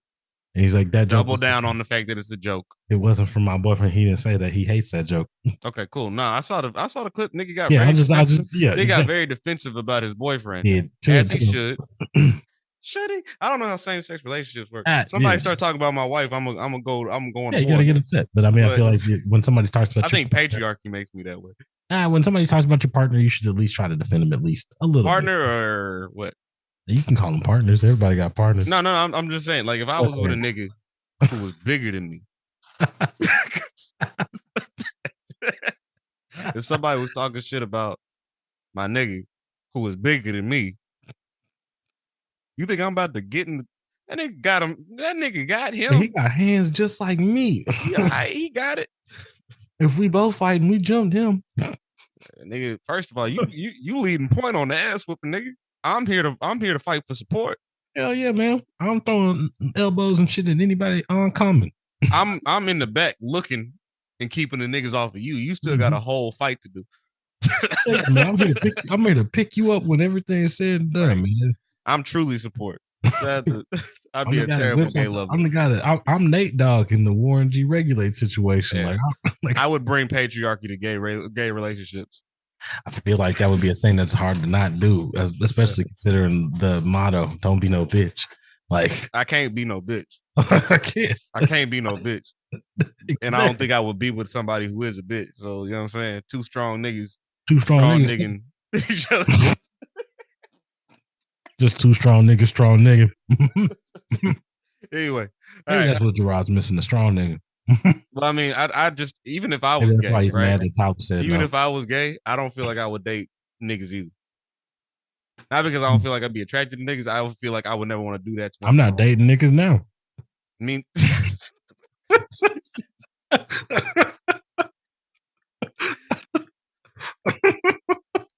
that's good. Anyway. Yeah, but now, man, the same vibe though. Outside of that, in new media and shit like that, Vince Staples dropped a show. It's been like a month out, been a month or two out now. I've watched it twice. Once all the way through by myself, once on and off of my life. And man, I still enjoy it. I would still have my favorites of the things. But like, did you get a chance to check it out? Yeah, I watched every episode. What did you like? So this is the Vince Staples show. Mm-hmm. Right? You got the Jerrod Carmichael reality show. Then you got the Vince Staples show. Mm-hmm. Both are centered around an alleged real life. But one, I don't think that that's even remotely the same. But go on. Actually, the thing is, Vince said he wrote this. And some of these experiences are things that he's had, and they might be based on real things. Yeah, he never called it a reality show. No, that's very true. Not once. Mm-hmm. And I mean, at the same time, at one point, he actually said, "Nobody's actually telling any jokes, man. Nobody's telling any jokes." I think that there's a lot to enjoy with the Vince Staples show. Yeah, there's a lot to enjoy. I think the bank episode. I'm fucking up these fries. My blood sugar. By all means, fuck it up. I think that the bank episode is fucking great. The only genius episode. That is goated. But that's only genius episode, in my personal opinion. So you got 5 episodes. Very short series. Limited series, pretty much. Mm-hmm. Really wish they would have gave that nigga more of a bag, gave him more of an opportunity to produce more. I think 6 is perfect. But he got 5. Okay, I think 5 is perfect. I don't know. I mean, I feel like he had more story to tell.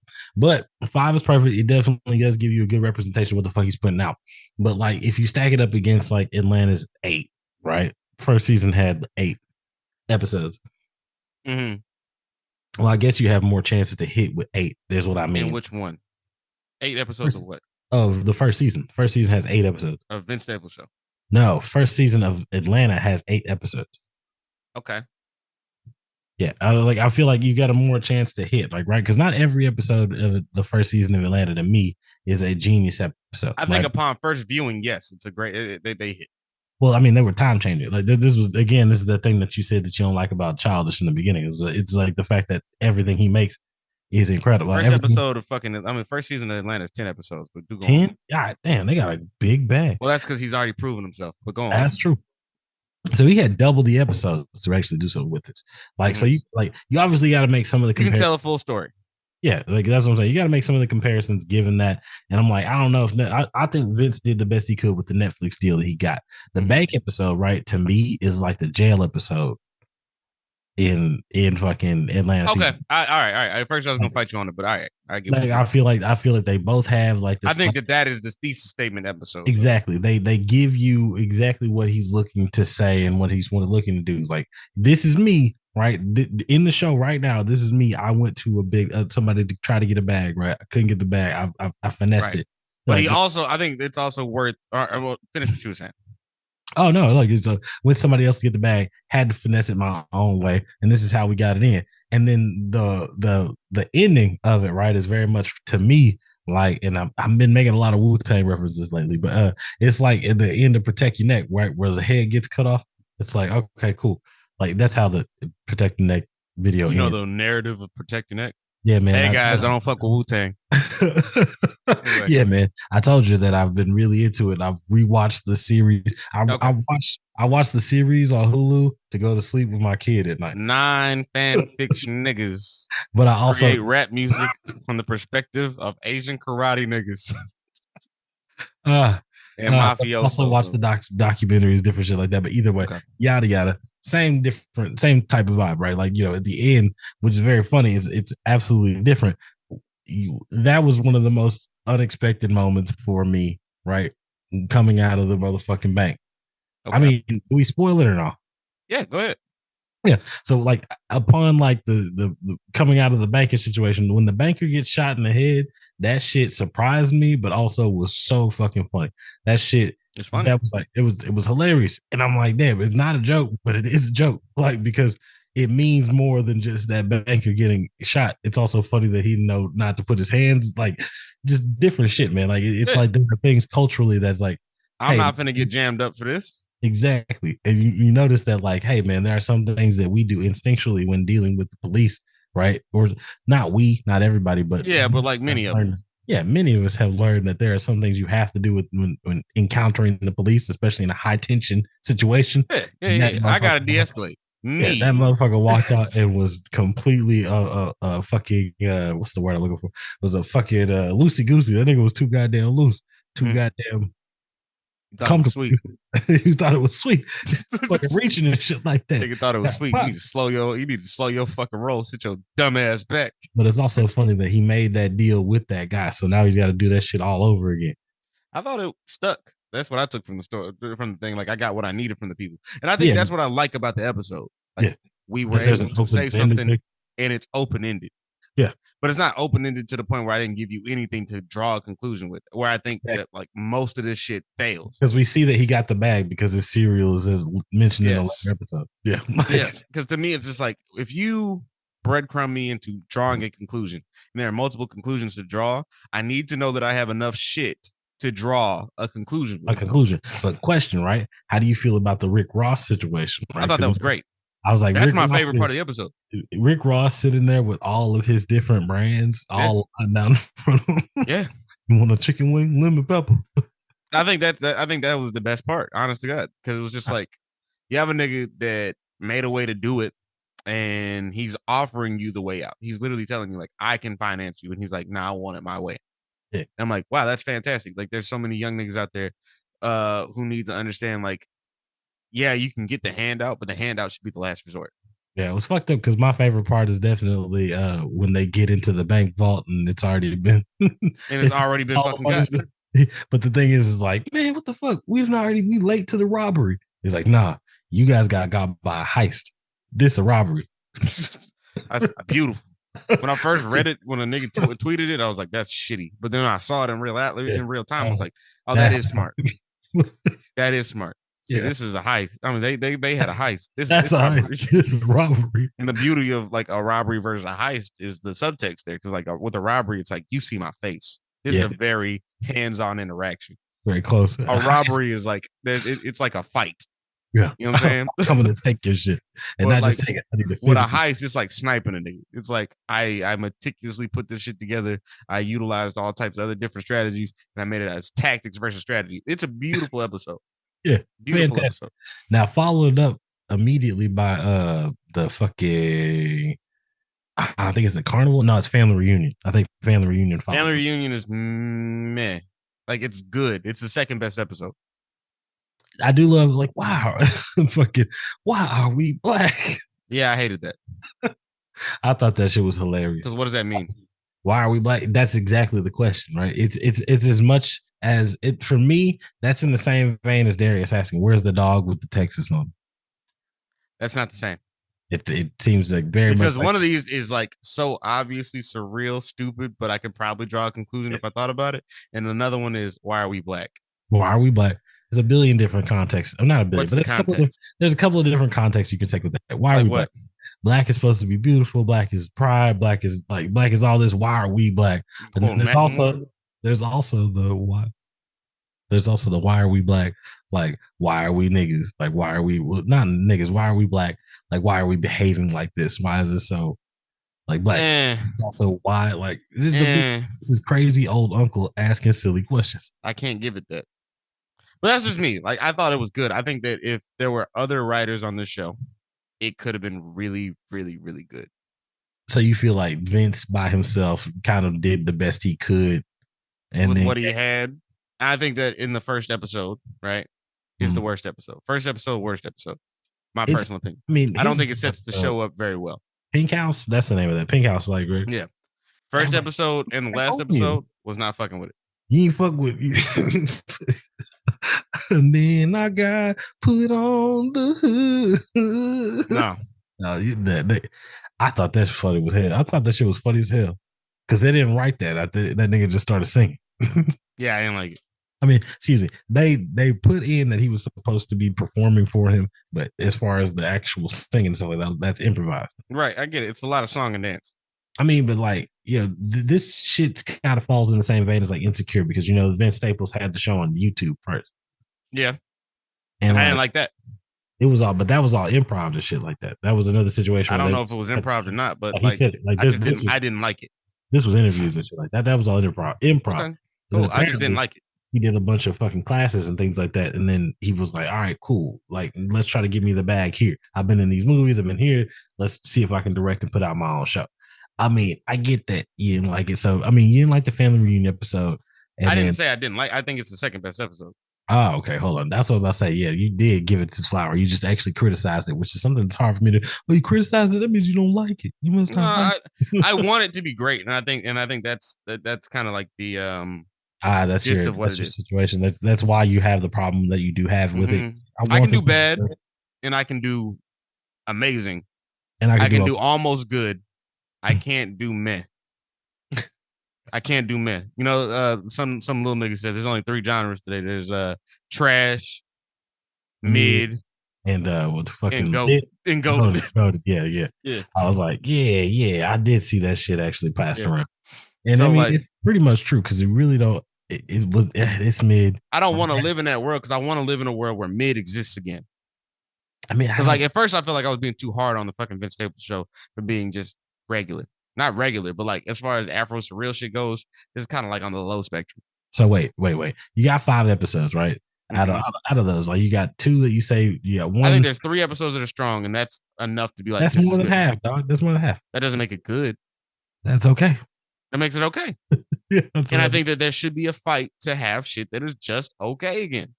Yeah, I mean, because the thing is that how can you improve if everything is great? Agreed. Yeah, I think that the next season. Fantastic. What's another thing where I was like, oh, the next season of this shit will be great.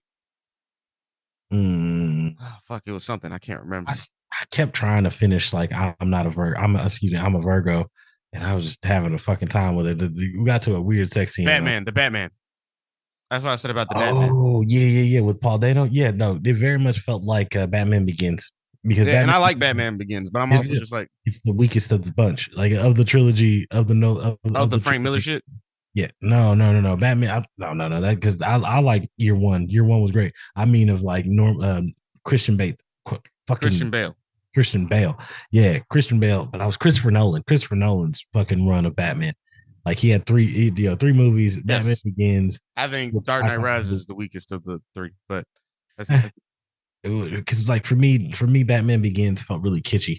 And like the strange sword fight and the fucking thing. And I thought it was kind of cool. That's when we didn't know if we were going to get another Batman movie. Exactly. So we just went balls to the wall on this one. But with the actual Batman, like with the Paul Dano and the rest of them, I think that as a story, this is not that, like, not as a story. As a movie, story, Batman, whatever the fuck, it's not that good.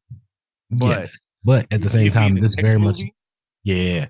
Because this very much feels like I reached out and I grabbed issue 1 and I said, okay, this is actually enough to hook me. Let's make this. Yeah, this is enough to hook me. Let's get to the second one, right? Yeah. Because I thought Paul Dano's Riddler, really good. I don't necessarily feel like this thing playing imaginary bass. No, it was I wish I knew that shit. I wish I knew you wanted me. Great time in my life. Anyway, I don't know. I think that whatever Vince makes next, if he gets somebody else to helm it and help him refine that vision, right? Yeah. So I mean, we still get the written bys, we still get but do we get the directed bys and different shit like that? I don't think he needs to be directed by anything yet. Because it's just like, hey, this worked, this didn't work, this didn't work. Do more of this, do less of this, and really make sure that you're telling that story. But who do you tell to like? Because it doesn't matter because there's so many talented Black writers and directors out here that you don't need. So I mean, I feel like season 2, if he gets a season 2, which would be really he'll get a season 2.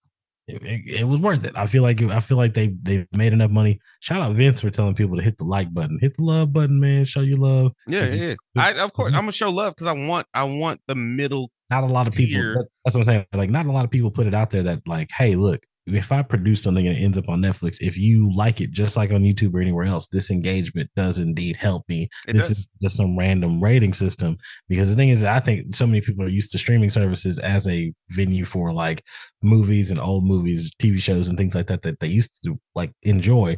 That there's no reason to hit the like button on any Right. dysfunctional. It's just cable, and I would never hit the like button on cable. That's cable, exactly. But at the same time, it's like because of the fact that new things are premiering and things that are that artists or individuals that you like fuck with very heavily are coming out on these streaming platforms. That engagement with these is actually just as important if you want to see more of it. Right. And I definitely think that I want a season 2 of the show. Yeah. I just don't think that this one was that great. No, but I mean that's a first season, and I get it. Like the thing is that, like, I mean, maybe you were expecting more, and I don't think I understand. I wasn't expecting more. I just with what I got, I wasn't that impressed. Got you. I like Vince Staples. Hey, look, man, I'm full, but what I ate, it was. But I think Vince Staples' personality is better than his work. I mean, so far. Yeah, and I think that there is a period of time where you can make something, and your work will outshine your personality, and that's beautiful. That's all. That's all a nigga ever wanted. I'm very glad we got to have that conversation because I knew this was going to be like pretty deep as far as Vince goes. Because I mean, I love that nigga. I think that he has a lot of. He's great. I think that motherfucker is one of my favorite things to watch. Period. I've got fucking notifications set up, so when that motherfucker says shit, I kind of want to see or listen, just because I think that that's a powerful voice of our generation. Likewise, even though he downplays himself quite a bit. Yes, he should. Outside of the Vince Staples show, we talked about Vince, we talked about Jerrod. What's left on your docket? Here's what's left on. We're in Black Media, dog. Like this. Okay, we're still in Black Media. Okay, before we finish up Black Media, because I think that we're getting ready to. That's all my. I have 2 things. Go ahead. Well, 3 things really. All right, 1, you saw that Keanu Reeves got cast as Shadow the Hedgehog. I did actually. I was actually like, okay, Keanu's bringing some interesting things to the table. This can just be a little quick blurb. Yeah, go ahead. Should have just made that nigga like Shadow's a Hispanic man. Let's make Shadow Hispanic so we can have the holy trifecta of people doing Sonic. Oh yeah, we can have white Sonic, black Knuckles, and Mexican Shadow. Non-binary Tails. Goddamn right. Nah, man. I feel like with Keanu being fucking Shadow, I'm excited, but also like, but I was also weirded out about Idris Elba. So we're gonna see how well this goes. Because opposite, you got to think of the acting people, the people that are acting alongside. Because you got Jim Carrey. I think it's a movie about a super fast hedgehog, a nigga that can punch a person that can spin its tails and fly, and Shadow the Hedgehog, who has guns. And he got guns. Also, how much do we need to think about this? Yeah, make Shadow Mexican. I don't know who y'all got to get. Just make sure it's a Mexican who don't got a crazy accent, because I was literally thinking like, who could we even make it? Make you know what I mean?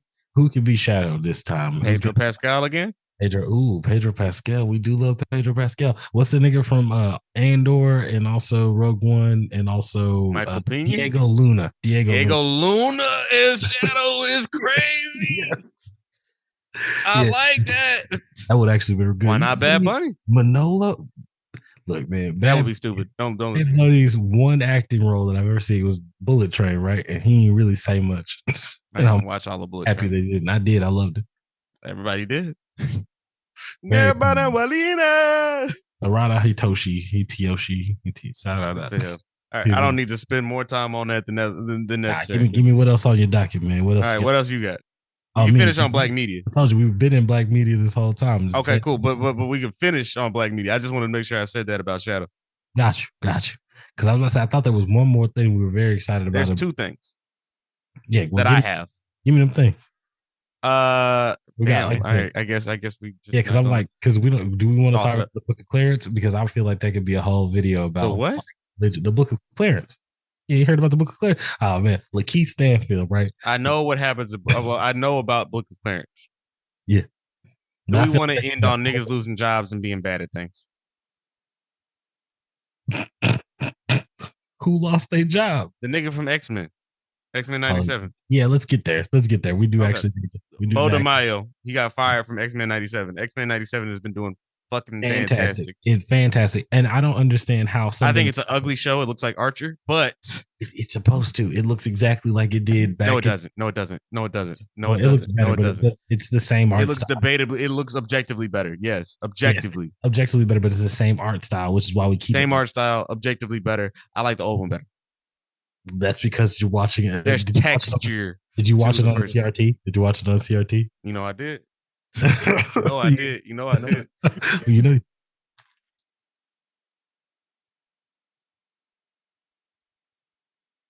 Hold on.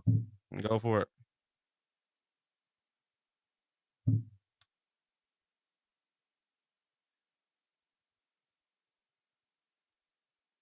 Let me check in. Go for it.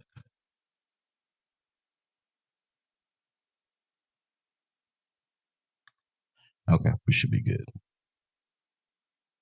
All right, yeah, either way. But yeah, no, I'm saying that did you watch Marvel? I mean, X-Men 97, right? Whether or not you feel like the art style is cool, I enjoy the homage to that back in the day. But maybe watching it on your CRT, like you take the, you do the thing that puts it on the VHS. Maybe that's gonna make it. I think that with a few things, right? Fucking how I fucking phrase it. I think that just like with Digimon, that's what I was trying to say. There's a certain context to what you're watching that enriches the experience. Like watching Digimon in that context, like this is what we had at the time, et cetera, et cetera. I experienced it in real time, makes it fun. Same for X-Men 97. Mm-hmm. This other thing is objectively better, but it has no context. Okay, I mean, like, here's what I'll say, right? But like, I'm willing to take the hit on like animation and shit like that because it's been animated so many different ways in the past. I mean, like, if you look at at the same time, like you look at X-Men Evolution, right? Mm-hmm. That was an era. It's a different series in X-Men. Exactly, different series of X-Men, but they also made Wolverine and the X-Men, the best X-Men. And that's also drawn in the same style. Not quite. Very similar. They're drawn in the same style, not animated the same style. I don't have a beef with the art style. I have a beef with the animation. I see what you mean. Okay, that's what I was trying to figure out. I was like, the art style. What? The art style is it's very similar to the old one. This is incredible. And I think that if we just went the extra mile and not cut the corner by animating digitally, I think that I would be more inclined to watch it. But I'm still gonna watch it. I like X-Men. I love X-Men. Yeah, I'm almost caught up. I'm right behind. I just want the shit. And a lot of niggas like it being weekly. I want it all at once. Yeah, only because of where I'm at. Especially, it is kind of fucked up, especially when they we got the biggest deal. Like we got the biggest deal that Disney's gotten. Like this is the longest running series that they picked up. Because I think it's got like 10 episodes. Yeah. And I'm like, that's pretty dope. All right. But at the same time, I was expecting them all to drop. So I was binging them because I was late. I was waiting for it to kind of die down a bit before I dove in and started watching. And then I realized it was weekly. I was like, oh shit, I don't know if I'm going to be able to watch. Well, that's how we used to watch shit all the time. But I'm also just like, my life is so television, like on a dime. Yeah, that's what I'm saying. I don't have time for appointment television. That's why I let shit build up and then binge it later. Yeah. But I think that helps create like a community around the show. Yeah, that's not why we're here. I think that's, but I was just saying, I think that's why everybody's so freaked out about what's going on, and people are kind of like very into it because everybody has that anticipation. The reason that we're here is because the creator was fired in the scope of it's doing incredible. Like he was fired a week before it aired, which is so wild. That's so wild. Now, do you know why they claim that he got fired? Nah, but what was it? Some kind of boorish, horrible shit? Nah, because he has an OnlyFans apparently. What the fuck? Yeah, right. Because he likes to jerk put lotion. I don't know what he's doing out there, but nigga, what I do on my fucking dick, it has nothing to do with X-Men. Especially if I'm getting all this fucking love. Nigga, let me do that shit with my dick. I'm sorry, guys. Remember all the Marvel movies that y'all got with all these actresses that have appeared naked in other films? Like, what about Weinstein? We just let Weinstein fucking. Anyway, all right, that was it. It's just it reminds me to see people in nerd spaces, like black people in nerd spaces, creating things because Bo DeMaio is like Afro something. Yeah, he's definitely some kind of black. Yeah, I think he's just a Creole nigga. Yeah, but fucking to watch this shit, And it to be such a like it's light news because I mean it's not a huge thing, it's not a giant scandal. It's just some news that was put out like here, but at the same time it's like damn, a lot of people are getting fired over their OnlyFans, but mostly teachers, like mostly people that are in. I understand firing a teacher. I don't really understand it, but I understand. Like I look, I there's a get how you case. don't. The optics for your school looks low if your teachers are out here, stripping Right. it. But also, if she's like a good teacher, or if he's like a good teacher, Exactly, it like, shouldn't matter. But at the same time, like because of the fact that there are politics when it comes to schools and public schools and shit like that, schools in general, when any entity you have to maintain optics. So exactly. And I guess because Disney is Disney, you got to maintain optics. But we also killing niggas in the new X-Men. We're also making fucking we're partnering to get Deadpool 3 and shit like that, and eventually make these crossovers and shit happen because we need the X-Men in the Avengers. Otherwise, we're not making blockbuster money. We're just making streaming money. Yeah, we want blockbuster money. We need that blockbuster money. We need that. It just sucks to see black people or like black creators get shut out of things that are so great, ousted out of nowhere, especially when, like the fruit of their labor has just now like been shown and it's proven to be fantastic. And now we've got to sit back and go, who's helming it now? Like what happens to it in the what happens to it later? Does it just die out just like the old school television show and we'll get it in 30 years when they finally say somebody else is ready and we X-Men 2040 something? Yeah, what the fuck? 50 something. But it also it reminds me because like at least he's getting this opportunity to get out before somebody can make a verdict about it. Because not long ago I learned that Dragon Ball Evolution was written by a black dude. Oh damn, that's rough. That's rough that's rough. And I'm like, wow, we really missed an opportunity to make something really bad. Yeah, really popular. Very quickly, it's like, nah, man. I don't know with the black, like in all the black cinemas, Dragon Ball Evolution is going in. Yeah. And I mean, at the same time, I can see how that's a bone that was thrown to some black dude in somebody's room, like somebody's studio. Well, like, I was reading his blog and he was just so excited to make it. Hell yeah! Why would you remember fucking like looking up shit online? I was excited when the rumors of the movie were coming out. Yeah, we was at Granny's house.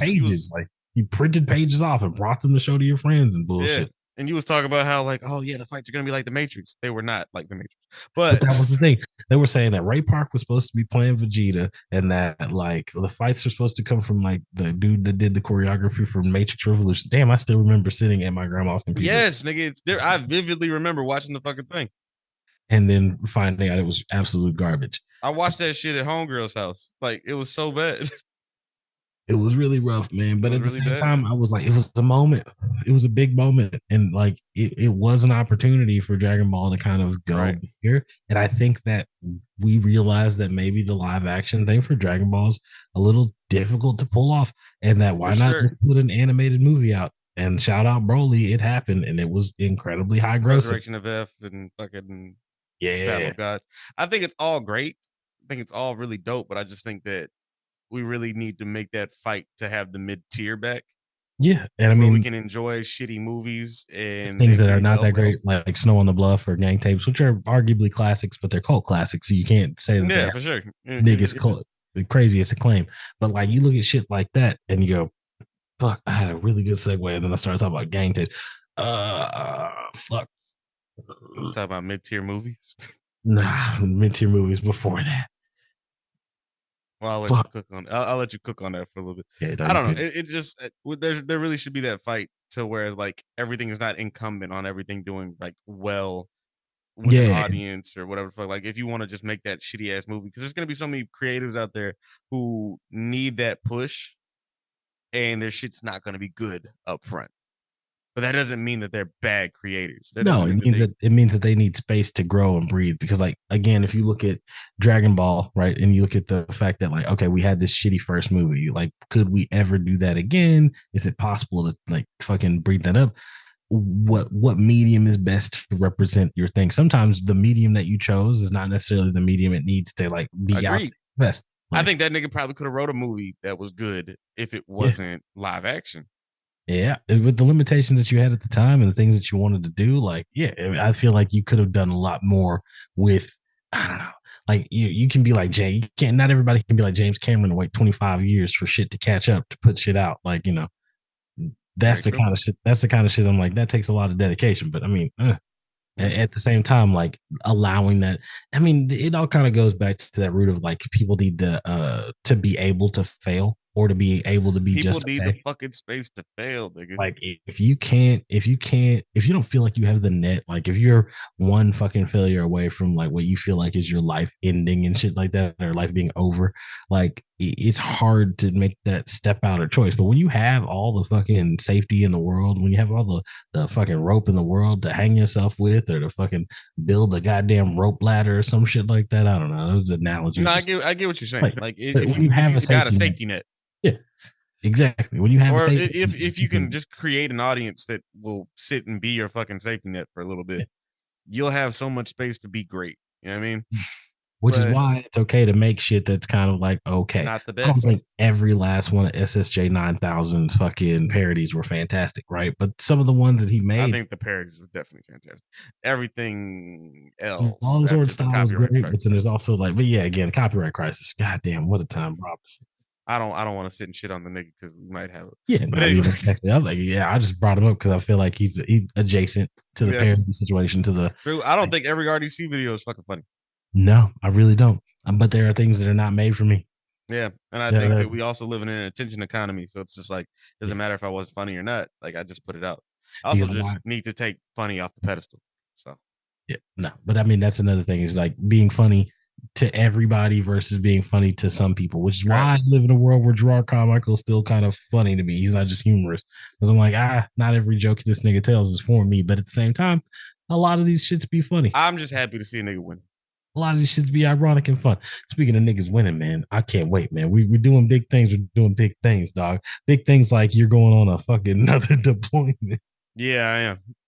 Yeah, you're gonna be deployment, but yeah. But yeah, it's gonna be another. About to be out for a couple months. So I mean, we're gonna be out for a couple. I gotta go lay down for a little bit. Do the Rocky Rock over the water, all that good shit. But we're gonna be off for a little bit longer. Just shit. Expect what you can. But I've had a great time talking to you, motherfuckers. It's been fantastic, man. Bro, you got any closing thoughts for the folks? No, I got nothing. Hey, man, I'll see y'all in a couple months. Cool. Hey, man, do what the fuck you want to do, as that nigga Devin the dude would say. I enjoyed this. I enjoy you. I thank you so much for being here today. It's the well-spoken token, and we out.